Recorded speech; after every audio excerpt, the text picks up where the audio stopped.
तो hello friends, कैसे हैं आप लोग। आज की इस वीडियो में हम लोग करेंगे profit loss and discount chapter practice series का lecture number 3।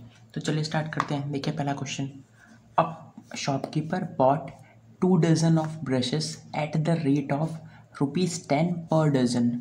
If he sells them at ₹1 per brush, what profit will he earn. 2002 JNVST का पूछा गया क्वेश्चन है। बहुत सिंपल क्वेश्चन है, देखिए हम करके बताते हैं। A shopkeeper bought 2 dozen of brushes. एक शॉपकीपर ने कितने ब्रशेस खरीदे 2 डजन ऑफ ब्रशेस। इसका मतलब एक डजन में कोई भी चीज़ 12 होती है। टोटल 12 पीसेस होते हैं एक डजन में। इसने कितने खरीदे? A shopkeeper bought 2 dozen of brushes, मतलब इसने टोटल 2 डजन क्या खरीदे? ब्रशेस खरीदे, ब्रशेस। तो क्या आप हमें ये बता सकते हैं कि उसने कितने ब्रशेस खरीदे? 1 डजन में 12 होते हैं, तो 2 डजन में उसने कितने ब्रशेस खरीदे थे? कैसे निकालेंगे? इसके सामने क्वेश्चन मार्क है तो 1 नीचे हो जाएगा, 2 12 से मल्टीप्लाई हो जाएगा। आंसर कितना आएगा? 24 ब्रशेस। ये चीज़ तो आप लोग को पता है। इसको कैसे सॉल्व करते हैं? Unitary method, right. तो इसका मतलब उसने टोटल 24 ब्रशेस खरीदे हैं। 24 ब्रशेस। और किस रेट से खरीदे?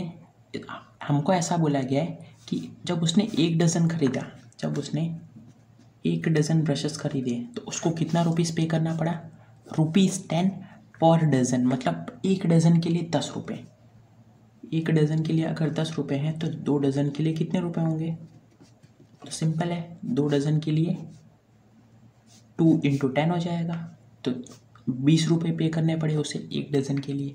एक डज़न के लिए नहीं, 2 डज़न के लिए 20 रुपीज़ पे करने पड़े। क्लियर है? समझ में आ रहा है हम क्या कर रहे हैं? जल्दी तो नहीं कर रहे हम लोग। देखिए क्या बोला है question. A shopkeeper bought 2 dozen of brushes. उसने टोटल 2 डजन ब्रशेस खरीदे थे। 2 डजन, एक डज़न में 12 होते हैं, 2 डज़न में 24। तो इसका मतलब उसने टोटल 24 ब्रशेस खरीदे। इधर तक क्लियर है? फिर क्या बोला गया है कि उसने जब एक डज़न ब्रशेस खरीदे तो उसके लिए उसे 10 रुपये पे करने पड़े। अगर वो एक डज़न खरीदेगा तो उसे 10 रुपये पे करने होंगे, लेकिन इसने तो 2 डज़न खरीदे थे तो इसे 20 रुपये देने पड़ेंगे टोटल। इसे कितने रुपीस देने पड़ेंगे? 20 रुपये। तो अब तक हमें क्या पता चला कि इसने टोटल 24 ब्रशेस खरीदे और 20 रुपीज़ में खरीदे। 20 रुपीज़ में, राइट। 24 ब्रशेस खरीदे, वो भी 20 रुपीज़ में। If he sells them at ₹1 per brush. अब अगर ये सब ब्रश को 1 रुपये के हिसाब से बेचता है, एक ब्रश को 1 रुपये के हिसाब से अगर ये बेचता है तो इसे प्रॉफिट कितने रुपए का होगा? कितना प्रॉफिट होगा ये हमको बताना है। टोटल कितने ब्रशेस हैं? टोटल 24 ब्रशेस हैं और ये सबको 1 रुपये के हिसाब से बेचेगा। इसका मतलब टोटल इसे 24 रुपीज़ अर्न होंगे। सही है। ये एक ब्रश को 1 रुपये में बेचेगा तो 10 ब्रश को 10 रुपये में, 24 ब्रश है तो 24 रुपये में, तो टोटल 24 ब्रश है इसके पास। तो ये इसको 24 रुपीज़ की अर्निंग होगी। ये 20 रुपीज़ इसका CP था। इसने 20 रुपये में टोटल 24 ब्रश खरीदे थे। बेच कितने में रहा है? 24 रुपीज़ में उसे बेच रहा है। तो ये SP हो गया। हमको बताने का है प्रॉफिट कितने रुपए का होगा। What profit will he earn. कितने रुपए का प्रॉफिट होगा उसको? कितने रुपए का प्रॉफिट होगा? प्रॉफिट कैसे निकालते हैं? प्रॉफिट हम लोग निकालते हैं SP माइनस CP से। SP कितना है? 24 माइनस CP कितना है? 20।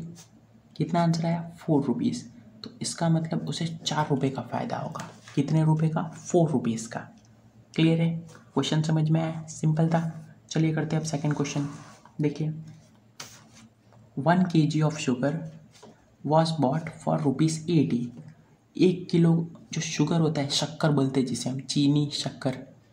1 kg of sugar was bought for ₹80। कितने रुपए में खरीदा गया? 80 रुपीज़ में। तो इसका मतलब CP कितना हो गया? 80 रुपीज़ हो गया। And sold for ₹100। और कितने रुपए में बेचा गया? तो SP जो हो गया उसका, वो कितना हो गया? 100 रुपीज़। SP 100 रुपीज़ हो गया। Find profit percentage. हमें क्या निकालने का है? प्रॉफिट परसेंटेज निकालने का है। बहुत सिंपल क्वेश्चन है। प्रॉफिट परसेंटेज होता क्या है? प्रॉफिट परसेंटेज होता है प्रॉफिट अपॉन CP इंटू 100। ये फॉर्मूला होता है profit percentage, profit upon CP into 100। Profit हमें पता नहीं है तो निकाल सकते हैं हम कैसे? इधर देखिए, प्रॉफिट का फॉर्मूला क्या होता है? SP माइनस CP, यही होता है। देखिए तो प्रॉफिट SP कितना हो गया? SP 100 है, माइनस CP कितना है? 80 है। तो प्रॉफिट ओवरऑल कितना हो गया? 100 माइनस 80, 20 रुपीज़। प्रॉफिट तो इतने का हुआ था, ये तो क्लियर है। CP हमको दिया हुआ था और हमें SP भी दिया हुआ था। हमने कितने में ख़रीदा वो हमको पता है, हमने कितने में बेचा वो भी हमको पता है। तो हमको ये तो पता चल जाएगा ना कितने का प्रॉफिट हुआ। तो प्रॉफिट 20 रुपीज़ का हुआ। देखिए अब कैसे निकालेंगे? प्रॉफिट 20, CP कितने में ख़रीदा हमने? 80 इंटू 100। कैसे करेंगे? 0 से 0 कट हो गया, 8 और 10। एक काम कीजिए, 2 के टेबल में काटिए। 2 के टेबल में 5 बार में, 2 के टेबल में 4 बार में। 4 को 20 से काटिए, 4 के टेबल में 20, 5 बार में। प्रॉफिट परसेंटेज कितना हो गया? 5 इंटू 5, 25% तो कितना आंसर आ गया? आंसर, फाइनल आंसर जो हमारा हुआ वो 25% हुआ। क्लियर है? कितना आंसर है? 25%। चलिए आप करते हैं कुछ और क्वेश्चंस। देखिए third question, a person buys 60 oranges at the rate of ₹21 per dozen, ₹21 per dozen, and sells them at the rate of ₹24 per dozen. He makes a dash.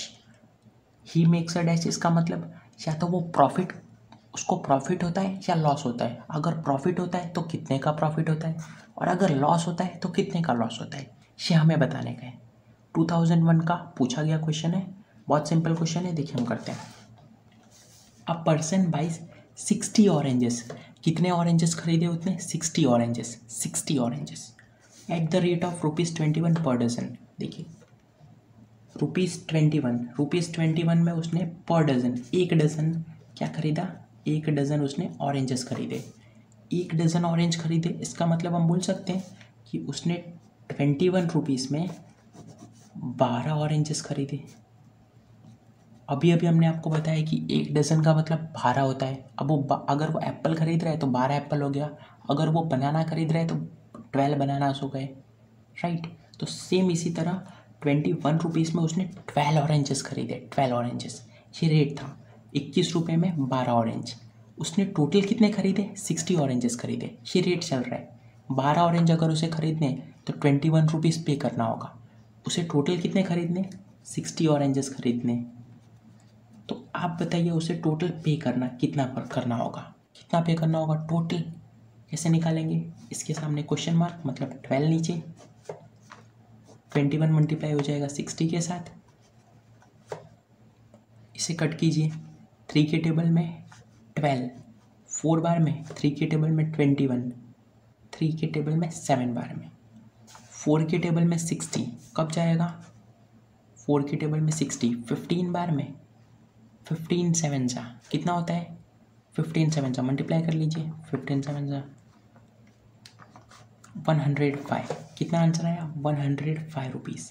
इसका मतलब ये तो उसका CP हो गया, इतने में उसने खरीदा, उसने टोटल 105 रुपीज़ में खरीदा। CP कितना हो गया? 105 रुपीज़। अब देखिए आगे करते क्वेश्चन को। And sells them at the rate of ₹24 per dozen. उसने टोटल कितने खरीदे थे ये याद रखिएगा। टोटल उसने 60 ऑरेंजेस खरीदे थे, 60 ऑरेंजेस। और अब वो बेच किस हिसाब से रहे? ₹24 पर डजन, मतलब 24 रुपये में, 24 रुपीज़ में वो 12 ऑरेंजेस बेच रहा है। 24 रुपीज़ में वो 12 ऑरेंजेस बेच रहा है। तो उसके पास टोटल कितने? टोटल उसके पास 60 ऑरेंजेस हैं। 12 ऑरेंजेस को 24 रुपीज़ में बेच रहा है। ये देखिए लिखा हुआ है 1 डज़न मतलब 12 ऑरेंजेस, एक डज़न का मतलब 12 ऑरेंजेस। टोटल उसके पास 60 ऑरेंजेस थे जैसा कि हमको पता है। तो उसके लिए उसको रेट कितना मिलेगा? जब वो बेचेगा तो उसको कितने पैसे मिलेंगे? ये कैसे करेंगे? इसके सामने क्वेश्चन मार्क है, मतलब 12 नीचे, 24 मल्टीप्लाई हो जाएगा 60 के साथ। 12 के टेबल में 60, 5 बार में 24 को 5 से मल्टीप्लाई कर लीजिए, 120 रुपीज़। कितना आंसर आया? 120 रुपीज़। ये क्या होगा? ये SP होगा। बेचने के बाद उसको 120 रुपीज़ मिलेंगे, बेचने के बाद उसको 120 रुपीज़ मिलेंगे। तो आप बताइए CP बड़ा है कि SP बड़ा है? हम देख रहे हैं कि यहाँ पर SP बड़ा है, इसका मतलब उसे प्रॉफिट हुआ, उसे प्रॉफिट हुआ। लेकिन प्रॉफिट कितने का हुआ, हमें दोनों चीज़ें बतानी है। प्रॉफिट लॉस हुआ कि प्रॉफिट हुआ? तो प्रॉफिट हुआ उधर तो, और कितने का हुआ वो भी हमें बताना पड़ेगा। तो प्रॉफिट हुआ तो प्रॉफिट का formula SP minus CP। Profit कितने का, वो SP कितना है 120 रुपीज़ माइनस CP कितना है 105 रुपीज़, ये भी रुपीज़ है। तो कितना आंसर आ गया प्रॉफिट का? तो प्रॉफिट हमको हुआ है 15 रुपीज़ का। 120 माइनस 105, तो ये हो गया 15 रुपीज़ का प्रॉफिट। तो आंसर क्या हो जाएगा? पहली बात तो हमें प्रॉफिट हुआ और 15 रुपीज़ का प्रॉफिट हुआ। क्लियर है? क्वेश्चन समझ में आया आप लोग को? अगर नहीं आया हो ना तो एक बार वीडियो को वापस देखिएगा, पूरा अच्छे से क्लियर हो जाएगा। चलिए हम करते हैं लास्ट क्वेश्चन आज का। An old table was purchased on ₹180 and 20 rupees were spent on repairs. एक ओल्ड टेबल है जिसको 180 रुपीज़ में ख़रीदा गया था। कितने रुपए में ख़रीदा गया था? 180 रुपीज़ में ख़रीदा गया था। लेकिन 20 रुपीज़ हमने उसको रिपेयरिंग में लगाया, 20 रुपीज़ हमारे एक्स्ट्रा खर्च हो गए किसमें? उसको रिपेयर कराने में। तो टोटल हमें ये जो टेबल है कितने का पड़ा? टोटल हमें ये पड़ा 180 रुपीज़ प्लस जो 20 रुपीज़ हमारे लगे, तो टोटल हमको ये 200 रुपीज़ का पड़ा। क्या ये हमारा CP हो गया? हमको टोटल कितने का पड़ा? 200 रुपीज़ का पड़ा। कितने का पड़ा? 200 रुपीज़ का। If it was sold at the profit of 20%, और हमें प्रॉफिट परसेंटेज कितने का हुआ? अगर हमको 20% का प्रॉफिट चाहिए, अगर हम उसे बेचें और हमें 20% का प्रॉफिट चाहिए, तो आप बताइए the selling price of the table. तो आप हमें SP बताइए कि किस हिसाब से हम उसे बेचें, हम उसे किस हिसाब से बेचें कि हमको 20% का प्रॉफिट हो। कितने परसेंट का प्रॉफिट? 20% का प्रॉफिट चाहिए हमें। तो देखिए बहुत सिंपल क्वेश्चन है, हम करते हैं ट्राई। हमें फॉर्मूला पता है SP is equals to CP, SP is equals to CP 100 plus profit percentage upon 100। ये फॉर्मूला है। एक तो ये फॉर्मूला है, एक दूसरा फॉर्मूला भी है। दूसरा फॉर्मूला क्या है हमारे पास? दूसरा फॉर्मूला है profit percentage is equals to profit upon CP into 100। अब आप लोग सोच रहे होंगे कि हम ये फॉर्मूला यूज़ क्यों कर रहे हैं, ये क्यों नहीं कर रहे हैं। तो देखिए हमको क्वेश्चन में क्या पूछा गया, हमें क्या निकालने का है? हमें SP निकालने का है। क्या इस वाले इक्वेशन में कहीं SP है? ये वाले इक्वेशन में SP तो कहीं है ही नहीं, तो ये फॉर्मूला हमारे किसी काम का नहीं है। इसीलिए हम इस वाले इक्वेशन को यूज़ कर रहे हैं। किस वाले को? SP is equals to CP 100 plus profit percentage upon 100। इसके अंदर हमको SP मिल जाएगा क्योंकि CP हमें पता है, प्रॉफिट परसेंटेज भी हमें पता है। तो सिंपल क्वेश्चन हो गया अब ये। CP कितने है? देखिए CP यहाँ से, CP टोटल हमें 200 रुपीज़ पड़ा है, तो CP के जगह पे 200, 100 प्लस प्रॉफिट परसेंटेज कितना चाहिए हमें? 20 का, तो यहाँ पर 20 अपॉन 100, ऐसा का ऐसा 200, यहाँ पे 100 प्लस 20 120 अपॉन 100। ये 2 ज़ीरो से ये 2 ज़ीरो कट गया, तो SP कितना आ गया?